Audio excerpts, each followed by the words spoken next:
in. Welcome. I'm E.G. Marshall. The universe goes on and on, as round and round she goes. And where she starts and where she ends is something no one knows. Beginnings and endings. Our neat and precise human minds will insist on clearly stated limits, boundaries, definitions. But unfortunately, there are no satisfactory ways to limit, bound, or define the truly important things in life.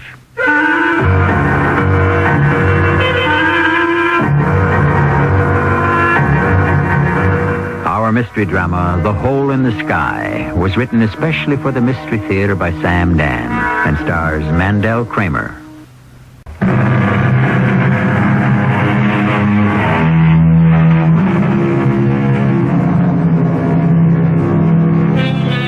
The boundless universe, the fathomless universe, the endless, infinite universe. Thus the poets, philosophers, and science describe the great void that surrounds us. And scattered throughout this illimitable space are pinpoints of light called stars, and specks of dust called planets. And they, too, are without number. At first, man crossed the trackless deserts. Then he charted the shoreless seas. But nothing in all of humanity's experience or wisdom or imagination can fully prepare us for the implications of space. This is the story of Roger Thorpe. I think back to the night it started. At Curly's place.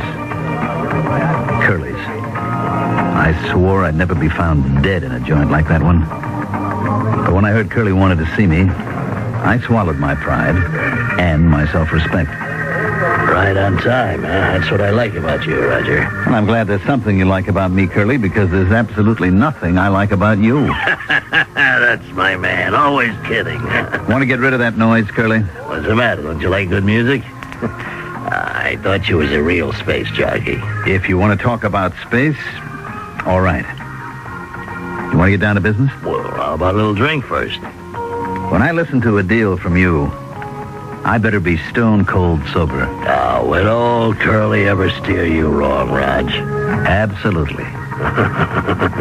Do you know where Medusa's at? Medusa?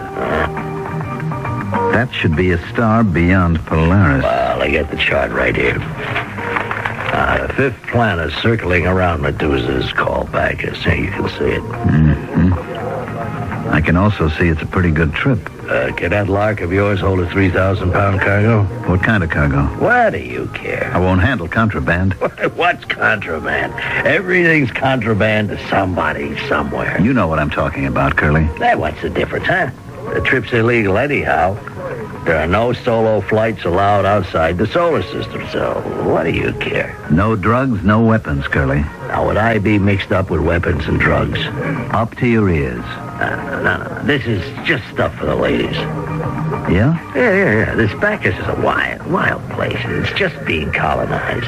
Now, you could clear a fortune with some makeup. You know, powder, makeup, things the ladies just have to have. That's contraband. Sure. But it's nice, harmless contraband. Look, if I'm caught with any sort of non-essential... If you're caught, what's the difference what you're caught with? What's the deal? Hey, fantastic. You split the take 50-50. I what? That's right, old buddy. Right down the middle. What's the catch? No catch. No ifs, ands, and maybes. 50-50. Some deal, huh? When do I leave? Your cargo's ready right now. Tonight? Well, it better be tonight. You're due to sit down at Bacchus no later than the 21st. 21st of what? 21st of this month. 21st? That's in 6 days. Well, actually, 6.5. Look at the chart. You see where Bacchus is? Sure. Well, this trip should take 6 weeks. There's no way I could ever cover this distance in 6 days. Oh, sure there is. How? Why, Roger, old buddy, you know how. You just go through the hole. Oh, I see. That's the catch. Now don't tell me you're scared of the hole. I'm scared out of my wits. Now, look, if anybody had ever told me that Raj Thorpe had that little streak of yellow... Don't try to get a rise out of me, Curly. I'm not yellow. I'm smart. I'll see you around. Make it around 8 o'clock. That's as long as they can hold the job open. Goodbye, Curly. Hey, don't go away, man. It'll make it harder for you to come back here. I'm not coming back.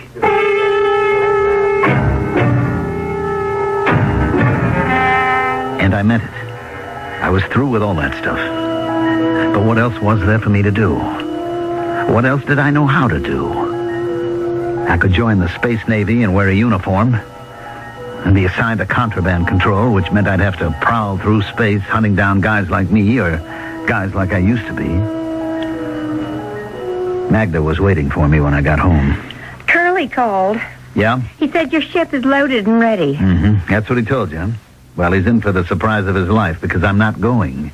What did you say? I said I'm not going. Honey, that's just great. Is it? Well, it means you got something better. Oh, is that what you think? You do have something better, don't you? I don't have anything at all. Well, then I don't understand. How could you turn Curly down? Because I'm fed up with it. Oh, that's something else. Curly implied that maybe you're getting scared. Sure, I'm scared. How do you think I've lived this long? Being scared is what keeps you being careful. Okay. It's just I understood there was a fortune in this trip. But I'd have to go through the hole. And I'm never going to do that again. Roger, you've come through it before. Do you have any idea what it is? That hole in the sky? I don't know. Some people say it's all in the spaceman's imagination. Let somebody tell me that. You don't know what it's like. Okay, Raj, okay. It's a hole. A big black hole in the sky. I believe you, Raj. And there is nothing in there. Nothing. Honey, don't you think you need a drink? Nothing. Do you understand? It's a kind of corridor. A crazy kind of corridor. Whatever you say. It's like the back door to everywhere. Wherever you want to go, it's right there. It sounds like fun. Like everything opens up on it. Everything is right there.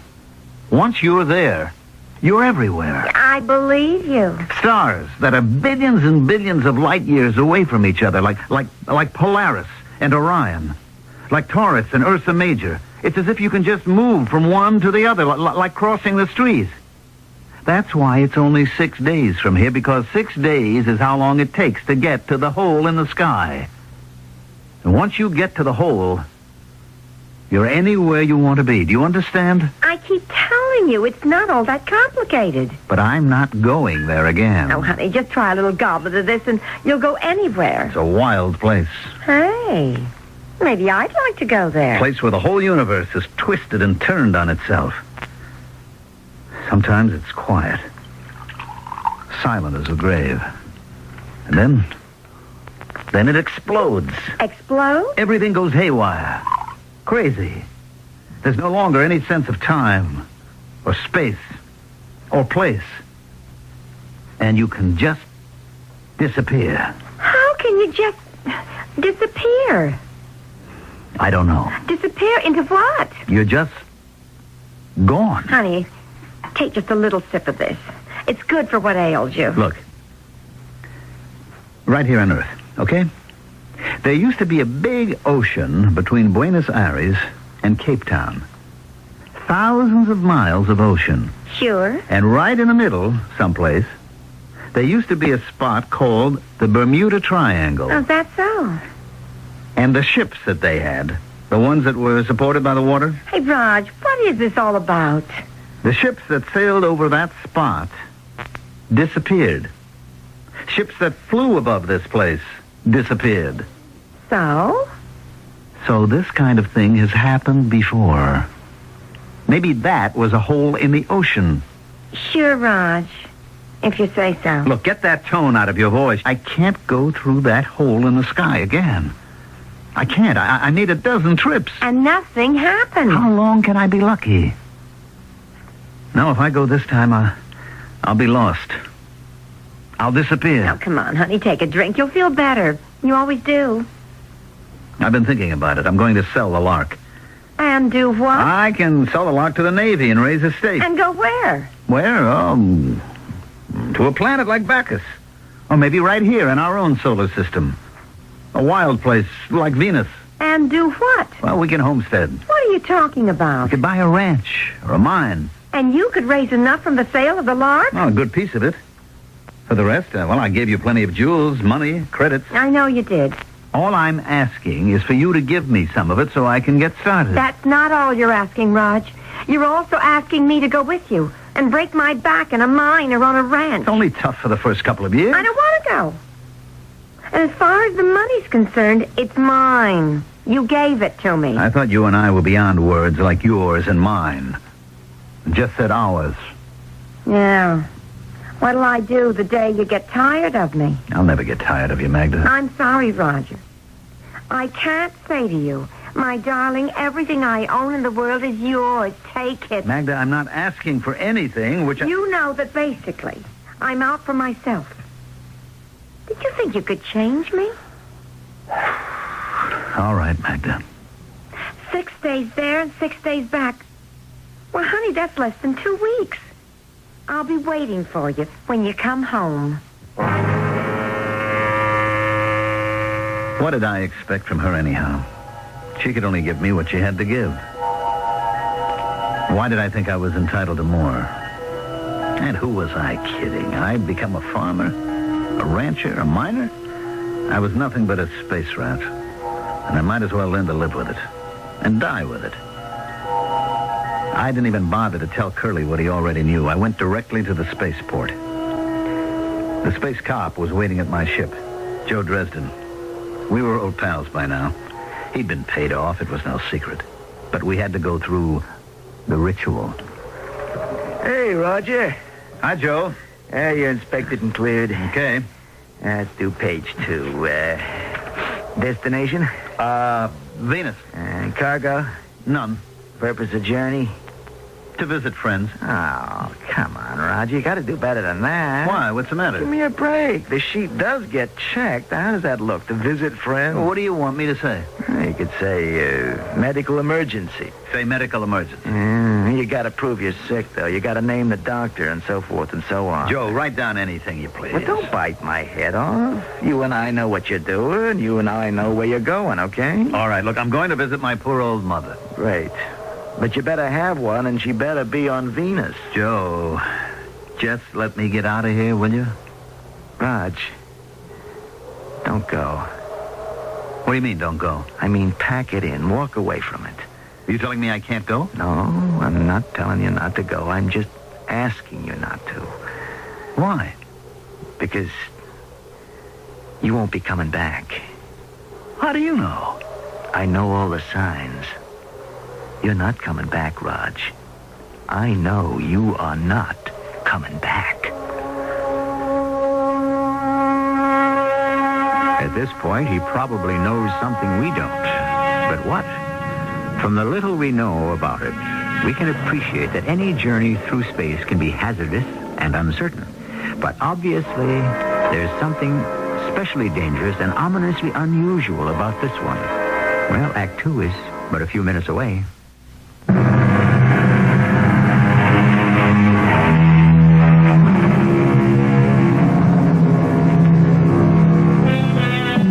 What was that popular song from a generation ago? It was called Faraway Places with Strange-Sounding Names. And what were those faraway places? Oh, they were in Asia, Africa, Europe, just a hop, skip, and a jump away.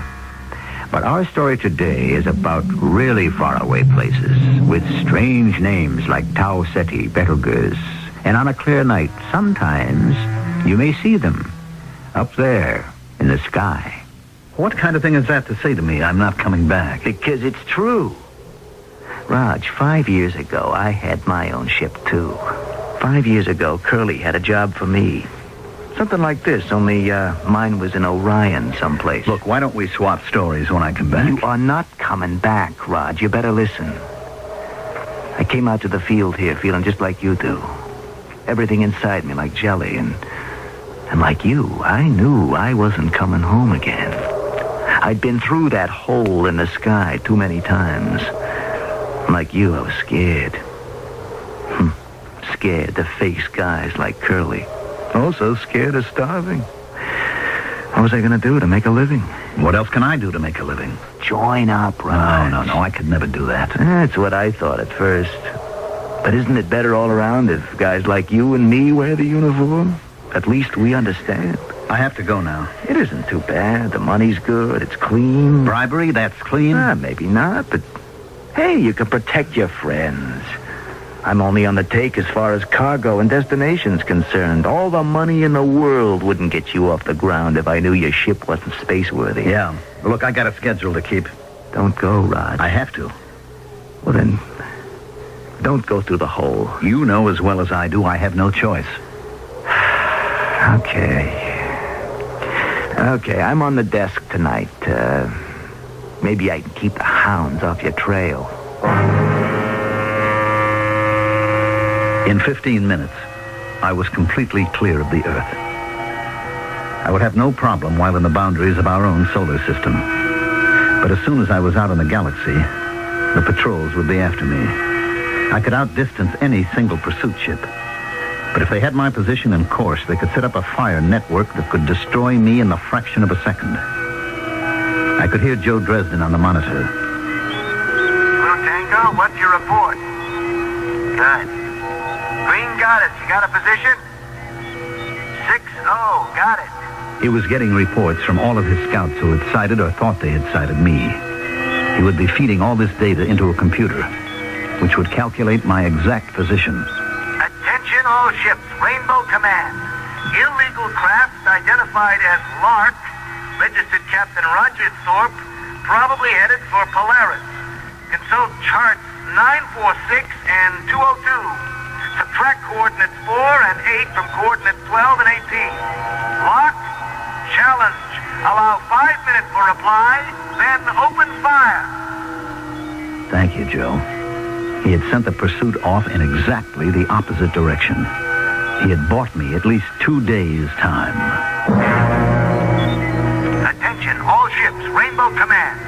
Fugitive reported headed for Ursa Major. Consult charts 380426. Fugitive reported headed for Tau Ceti. How skillfully he kept directing the pursuit away from me. I was coming to the end of the 5th day, and now I didn't have to worry. I was near the hole in the sky, and even though so many people were convinced that it was all fiction, that was back down there in the safety and security of Earth. Up here, even the most skeptical suddenly became believers. I could rest assured there was nobody within 1 trillion miles of me now. Roger? Roger? You can answer me, Raj. You won't give away your position. I'm on a sealed frequency. Joe? You're at the edge of the hole, Raj. I know. Turn back. I can't. I'll clear a path for you. I have to keep going. I'll bring you home safe and sound. I'm going in now, Joe. I'm here. And I was there. I was in the hole in the sky. It was so quiet. So peaceful. So tranquil. I better feed my computer. My speed, my course, my declination. I could expect to find myself orbiting Medusa. Then I could set my bearing for the planet Bacchus. I could still hear Joe's voice. Roger, it isn't too late. Now get out of there. It's quiet, Joe. It's quiet. That doesn't mean anything. You know as well as I do it can all change in a fraction of a second. Thanks for everything, Joe. I'm all right now. Come home, Roger. Come home before it's too late. Roger, come home before it's too late. Joe! Joe, where are you? Where are you? Suddenly, everything started to spin. Everything went out of control. Not just my computer and my instruments, but everything inside of me. It was as if I was just coming apart under some terrible pressure. An unbelievable stress and strain that began to pull me in every direction. It was as if it were the end of the world. Or maybe it was the beginning. Maybe it was the chaos that was in the very beginning. Then, there was nothing.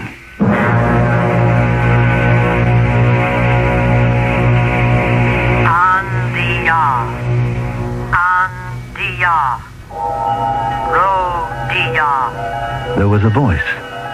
It was reverberating in my head. Andia. It sounded like a woman's voice. Andia. Everything was calm. Everything was quiet. Only one thing seemed to exist in all the world. This voice. Andia.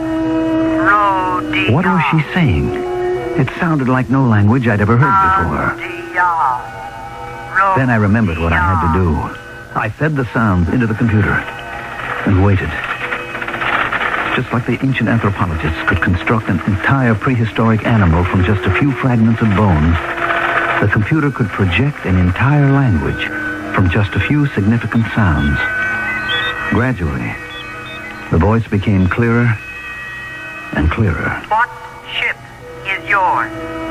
Identify. Identify. Lark. Lark. How many aboard? Just one. Identify. Roger Thorpe, registered captain. Home port. Earth. Where is that? Consult Star Chart 876. What is Star Chart 876? Whatever you happen to use, start with Polaris. What is Polaris? You draw a line from Polaris to Deneb. There are no such stars. Hey, what's that noise? You are locked into a landing beam. Hold it. I don't necessarily want to land. Cut your power. I only need to get my bearings. Prepare to descend. Am I being forced to land? You are being invited. But I don't want... Cut all power.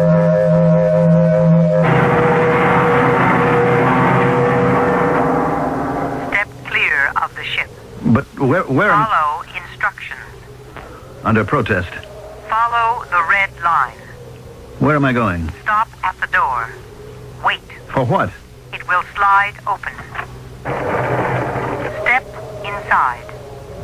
What's in there? Step inside. There's nothing in here. Step inside. Oh, all right.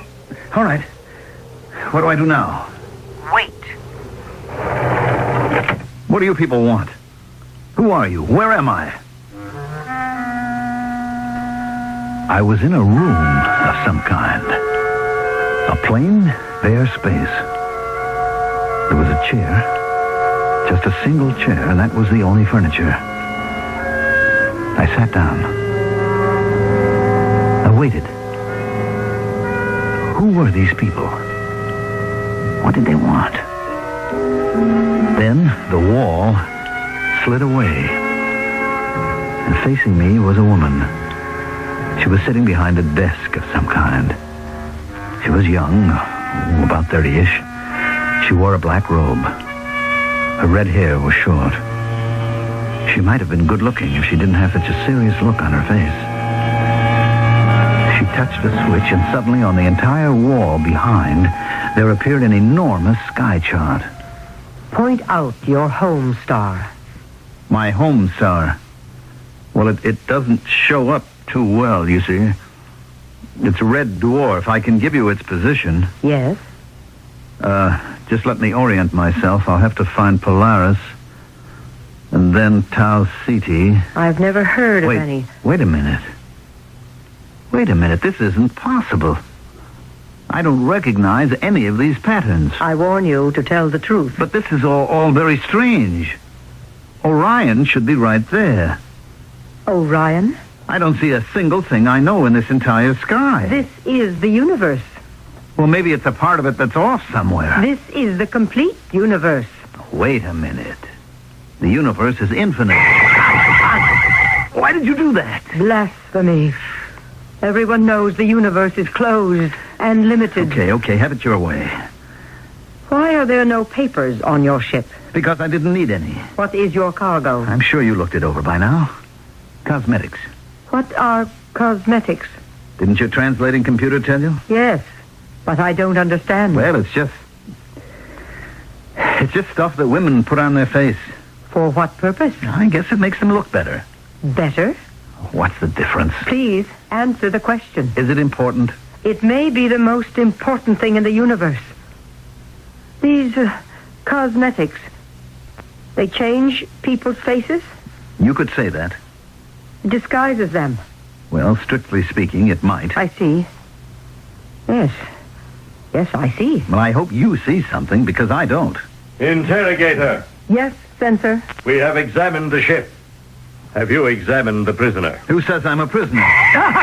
You have not been spoken to. I have examined the prisoner.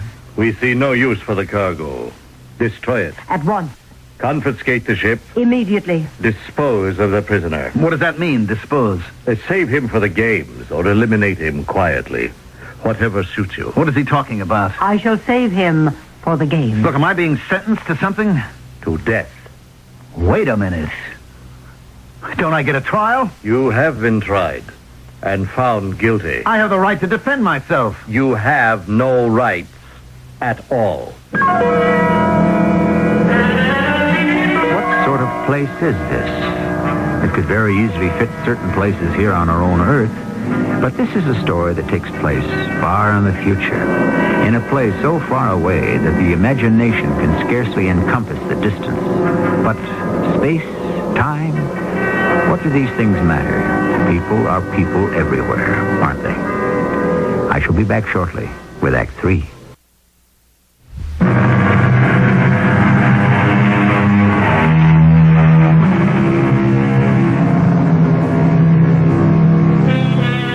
There are more things in heaven and on earth than are dreamed of in your philosophy is a favorite line of Shakespeare's.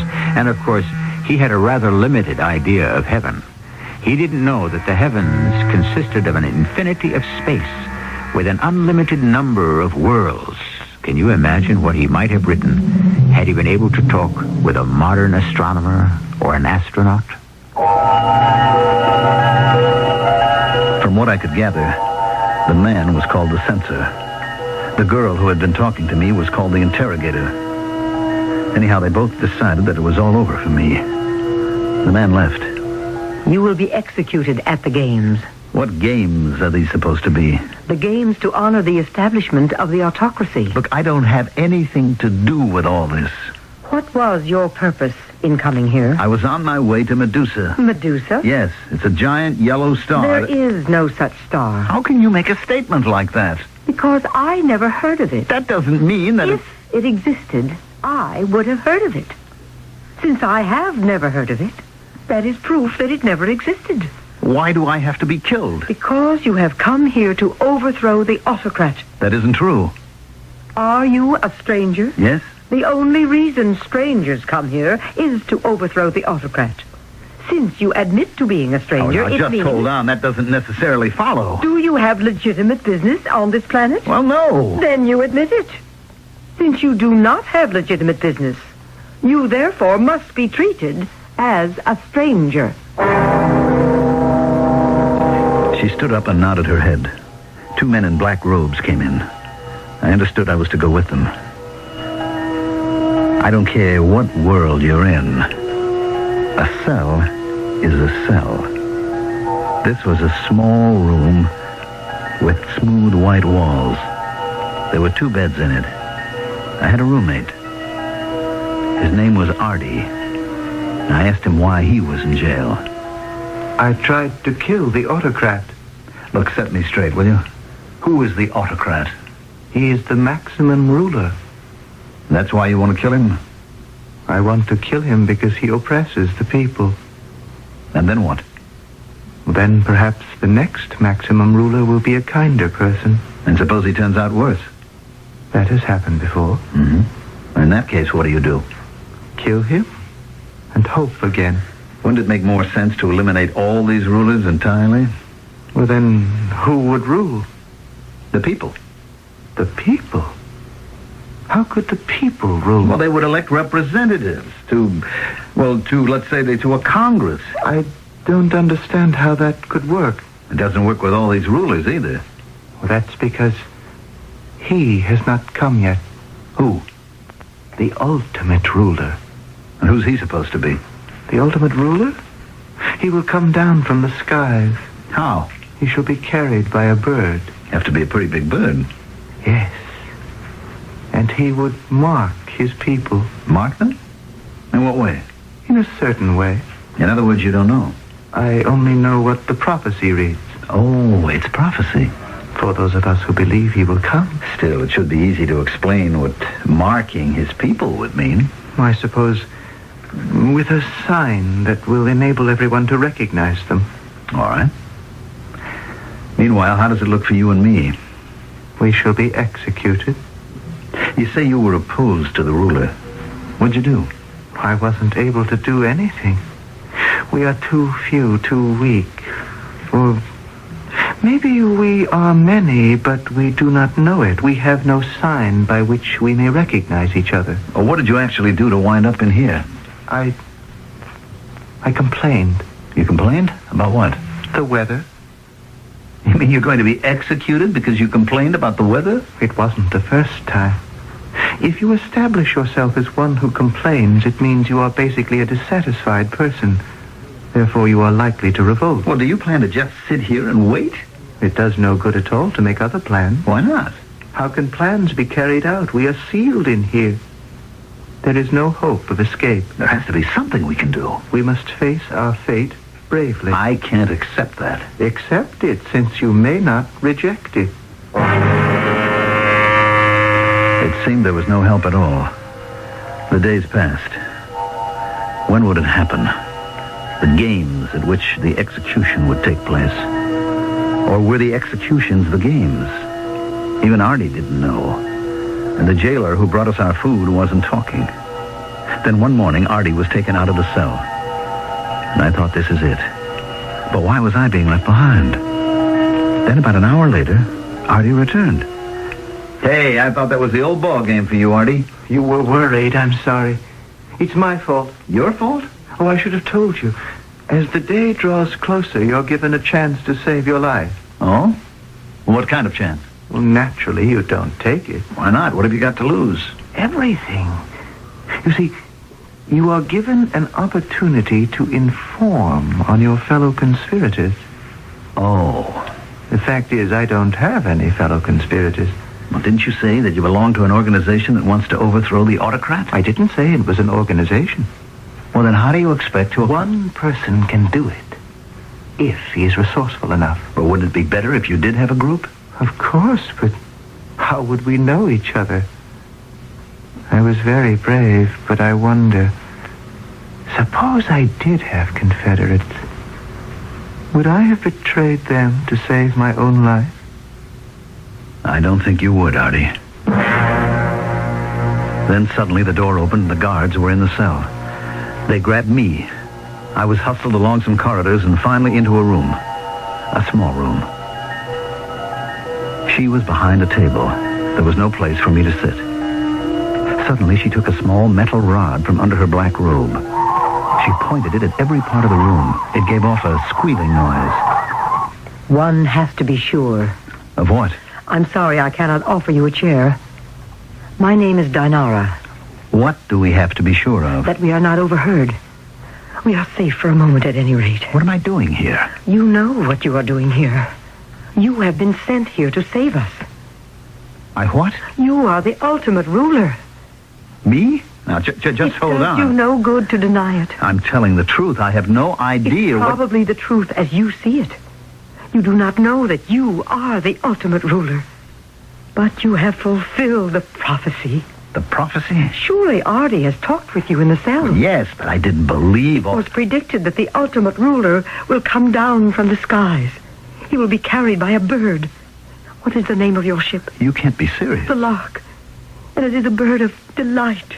It's not an angry bird, a bird of praise. That's all coincidence. And he shall mark his people. Well? What have you brought on your ship, on the Lark? You have brought the devices with which your people can be marked. Paint and powder.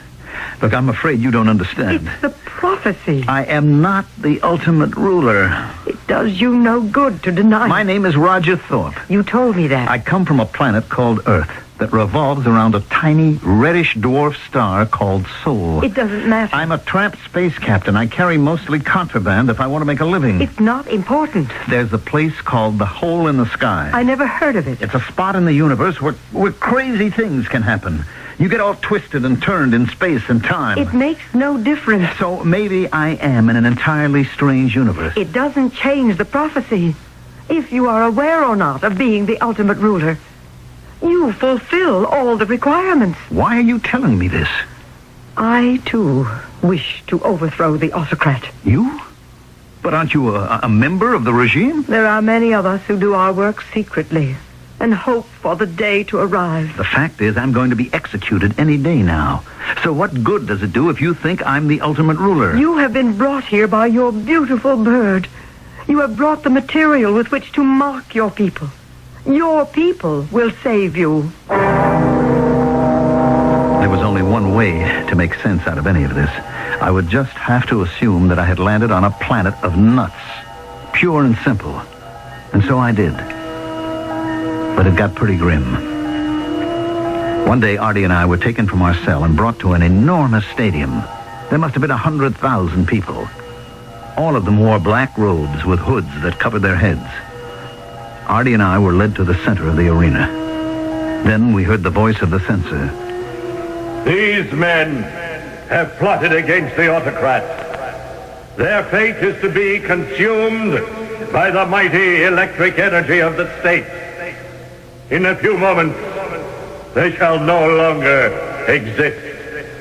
Let this then serve as a lesson to all who would attempt similar madness. Not a single word was heard from the robed and hooded crowd. And then we heard it.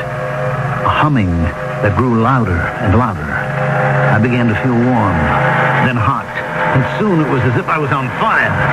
Stop! Who dares halt the execution? I, the interrogator. For what purpose? Revolt. Arrest her! Before anyone dares to touch me, I shall remove my hood. Look at my face. Let all who have the same markings now show their faces. Her face was white as powder could make it. Her lips were red as the most flaming scarlet.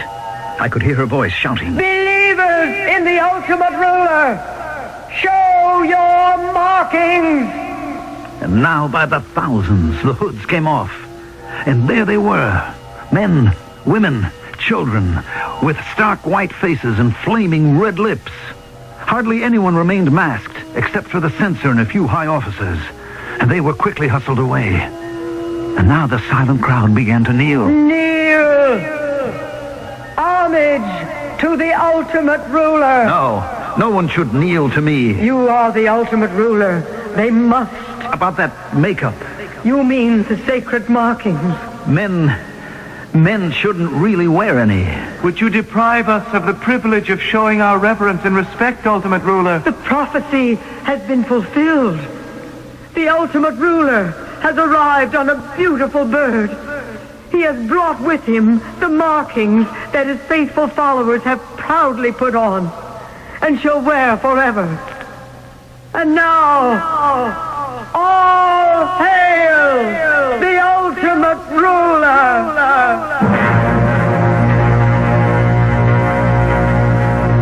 I don't understand completely. I'm the ultimate ruler. I'm treated with respect and reverence. I have whatever I want. There are times when I can't believe it. Am I lost in space? Or am I lost in my own imagination? Who knows? At times, this is real. And times when it seems like a dream. I only know one thing. I entered the hole in the sky. And I'm still in there.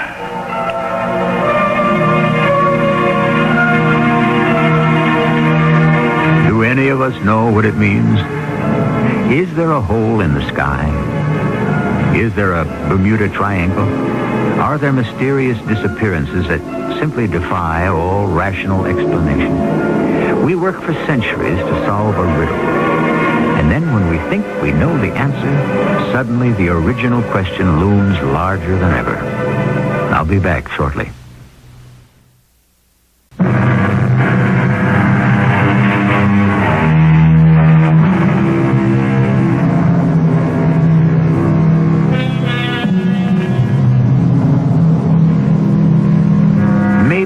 a hole in the sky. After all, Einstein spoke of a place where the past, the present, the future are all intermixed and intermingled. He says it occurs at the speed of light. But just think, in the universe that's surrounded by our own minds, the private universe that each of us presides over, the past, present, and future frequently mix and mingle. And that truly can be where you find the hole in the sky. Our cast included Mandel Kramer, Joan Shea, Earl Hammond, and Russell Horton. The entire production was under the direction of Hyman Brown. This is E.G. Marshall inviting you to return to our Mystery Theater for another adventure in the macabre. Until next time, pleasant dreams.